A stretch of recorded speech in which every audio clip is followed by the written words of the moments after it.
দেখা পাইছোঁ আজি বস্তু বাহানিবিলাক উলিয়াই আছে। যাবতো লাগিবই, হাৰিছোঁ যেতিয়া কটাৰ খালী কৰি দি আছোঁ। কিন্তু কি কাৰণত এই নিৰ্বাচনত আপোনাৰ পৰাজয় হ'ল? কাৰণ অত্যন্ত শক্তিশালী এগৰাকী নেতা। মই বুলিতো নহয়, আজি অসমত যিটো নিৰ্বাচনৰ ফলাফল হৈছে এইটো অস্বাভাৱিক ফলাফল বুলি আমি গণ্য কৰিছোঁ। এই কাৰণত হৈছে, কিয় হৈছে এইটো সম্পৰ্কত নিশ্চয় আমি পাৰ্টিগতভাৱে বা অন্য আমাৰ যি এলায়েন্স পাৰ্টি আছিল তেওঁলোকৰ লগতো বহি আলোচনা বিলোচনা কৰিহে আমি ক'ব পাৰিম। কিন্তু এইটো ফলাফল যিটো হৈছে এইটো ফলাফল এটা অস্বাভাৱিক ফলাফল, আৰু ইয়াত কি ধৰণৰ কি কাণ্ড কাৰখানা হৈছে এইবিলাক চাব লাগিব। কিন্তু এটা কথা যে মিত্ৰ দলৰ পৰা আপোনাৰ সমষ্টিত যথেষ্ট সহায় লাভ কৰিছিল, কিন্তু তাৰ পিছতো আমি সঁহাৰি লাভ কৰাৰ পিছতো আমাৰ মিত্ৰতাত কোনো খুঁত নাছিলে, আৰু কংগ্ৰেছৰ যিখিনি ভোট আছিল এইখিনি কমপ্লিটলি আমাৰ পিনে ট্ৰেন্সফাৰ হোৱাৰ পিছতো এইটো ফলাফল অলপ চিন্তনীয়। এই সামগ্ৰীখিনি ক'লৈকে যাব এতিয়া? এতিয়াতো ঘৰ ভাড়া লৈছোঁ, কাৰণ মোৰ বোৱাৰী এই বিবৰা কলেজত চাকৰি কৰে। বিবৰা কলেজৰ সন্মুখতে এটা ঘৰ লৈছোঁ। এইটো দলৰ কাম কাজটো ফুল চিং অলৰেডি আৰম্ভ আমি কৰিয়ে দিছোঁ।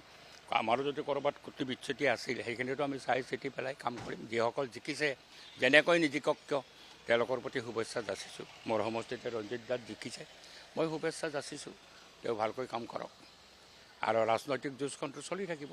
সাংগঠনিক ভেটি মই কম বুলি নকওঁ, ৰাজনৈতিক পৰিস্থিতিটো কেতিয়াবা প্ৰতিকূল থাকে। এই সময়ছোৱাত বামপন্থী আন্দোলনৰ কাৰণে ৰাজনৈতিক পৰিস্থিতিটো যথেষ্ট প্ৰতিকূল, আৰু প্ৰতিকূলতাৰ মাজত আমি যুঁজখন কৰি থাকিব লাগে। আৰু সাংগঠনিক ভেটি যদি আমাৰ দুৰ্বলেই হ'লহেঁতেন তেতিয়াহ'লে মই ৭৩,৯০০ ভোট পাব নোৱাৰোঁ। গড়েচনৰ নিচিনা সমষ্টিটো আমি ২৮,০০০ ভোট পাইছোঁ। এই সাংগঠনিক শক্তি আছে কাৰণেই এইখিনি আমি পাইছোঁ, নহ'লে উৰি গ'লোহেঁতেন। বহুত দল বা বহুত কেণ্ডিডেট ৫,০০০, ৬,০০০, ৪,০০০ত ৰৈ গৈছে। মইতো ভৱানীপুৰ সমষ্টিত পাবলৈ সক্ষম হৈছোঁ। ৭৩,৯০০ মানুহৰ আশীৰ্বাদ মোৰ লগত আছে। এইটো এটা সাংগঠনিক শক্তিৰে প্ৰতিফলন।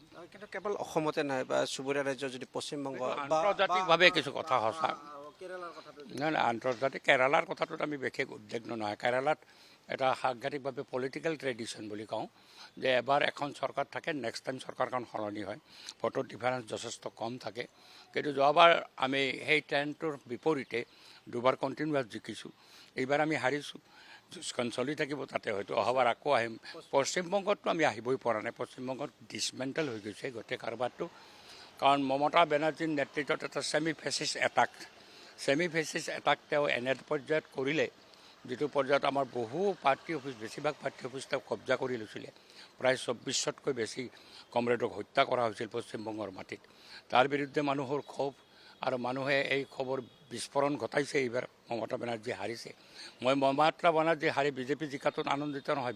বিজেপি আৰু ভয়ংকৰ, কাৰণ বিজেপি জিকিও একেই ধৰণে আক্ৰমণ আৰম্ভ কৰি দিছে।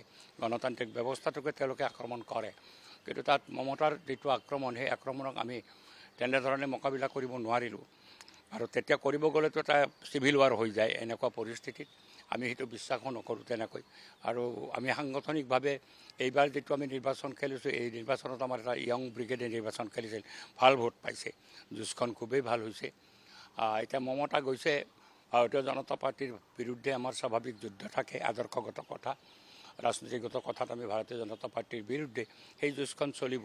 কিন্তু শাৰীৰিক যুঁজত কোনো টিকি থাকিব নোৱাৰে, আৰু এইটো বেংগলত এইটো দেখা গৈছে। মমতাই যিটো কৰিছিল, আজি মমতাই সেই ফলটো পাইছে। যদিও আমি আক্ৰমণটোক সমৰ্থন নকৰোঁ, মমতাও আজি সেই একেই ফলটো পাই আছে। কাৰণ এই পৰিস্থিতিটো আঁতৰ হ'ব লাগে। মানুহে নিৰ্বিঘ্নে শান্তিপূৰ্ণভাৱে ৰাজনৈতিক ক্ৰিয়াকৰ্ম কৰক। অসমত আমি সেইকাৰণে বহু পৰিমাণে নিৰাপদ। ইয়াতে বিজেপি জিকিছে, আমাৰ ওপৰতো আক্ৰমণ হোৱা নাই, আমি নিৰ্বিবাদে ঘূৰি আছোঁ, অফিচ আক্ৰমণ হোৱা নাই। এই সম্পৰ্কত মই যোৱা পিৰিয়ডত মুখ্যমন্ত্ৰীৰ লগত কথাও পাতিছিলোঁ যে অসমৰ সামাজিক জীৱনৰ যিটো চিন্তা ভাৱনা, অসমৰ সমাজ, ইয়াৰ যিটো জনগাঁথনি, ইয়াত এই ধৰণৰ উগ্ৰতাৰ স্থান নাই। উগ্ৰতা সদায় গণতন্ত্ৰৰ পৰিপন্থী কথা। উগ্ৰতাই গণতন্ত্ৰ শেষ কৰে, আৰু সেই গণতান্ত্ৰিক বাতাৱৰণটো বেংগলত নাছিলে, আজি আৰু বিধ্বস্ত হৈছে। আৰু সেইকাৰণে মই মমতা হাৰিছে উল্লাস প্ৰকাশ নকৰোঁ, বিজেপি জিকিছে মই সেইটোতো উল্লাস প্ৰকাশ নকৰোঁ। কাৰণ কুম্ভীৰৰ পৰা যদি হাংগৰৰ হাতত পৰা যায়, একেই কথা। হাংগৰ আৰু কুম্ভীৰ চবেই মানুহক আক্ৰমণ কৰিব। সেইকাৰণে বেংগলত আজি নতুনকৈ চিন্তা ভাৱনা বেংগলৰ মানুহে নিশ্চয় কৰিব এটা গণতান্ত্ৰিক পৰিস্থিতি ৰক্ষা কৰাৰ কাৰণে। শেষত জানিব বিচাৰোঁ আপুনি কিমান নম্বৰ আৱাসত আছিলে আৰু মই H2ত আছিলোঁ, H2 আৱাসত আছিলোঁ। আজি মই বস্তুবিলাক নি আছোঁ, এটা ট্ৰিপ গ'ল আৰু এটা ট্ৰিপ যাব, কাৰণ কিতাপ কাগজ বহুত বেছি আছিলে। আমিতো কিতাপ কাগজৰ লগত থকা মানুহ, বামপন্থী মানুহ, এই কিতাপ কাগজখিনি আছিলে। অন্য নিব লগাটো একোৱেই নাই, এটা টিভি আছিলে, এটা ৱাশ্বিং মেচিন আছিলে নিব লগা, আৰু 2খন বিচনা 3খন বিচনা আছিলে। মই নিজেও অনা, কাৰণ তেওঁলোকে যিমানখিনি দিছিলে, কাৰণ মই মোৰ পাইলটক নিজৰ ৰুমত ৰাখোঁ, মোৰ ছিকিউৰিটিটো মই নিজৰ ৰুমত ৰাখোঁ, তাহাঁতকতো বিচনা দিব লগা হৈছিল, ৰুম যিহেতু আছিলে। মই ছিকিউৰিটি 2গৰাকী, মোৰ PSO আৰু ড্ৰাইভাৰৰ কাৰণেও ৰুমত বিচনা লগাব লগা হৈছিল। সেই বিচনাকেইখন লৈছোঁ, আৰু কিতাপখিনি আৰু টিভিটো আৰু ৱাশ্বিং মেচিনটো। ঠিক আছে, ধন্যবাদ।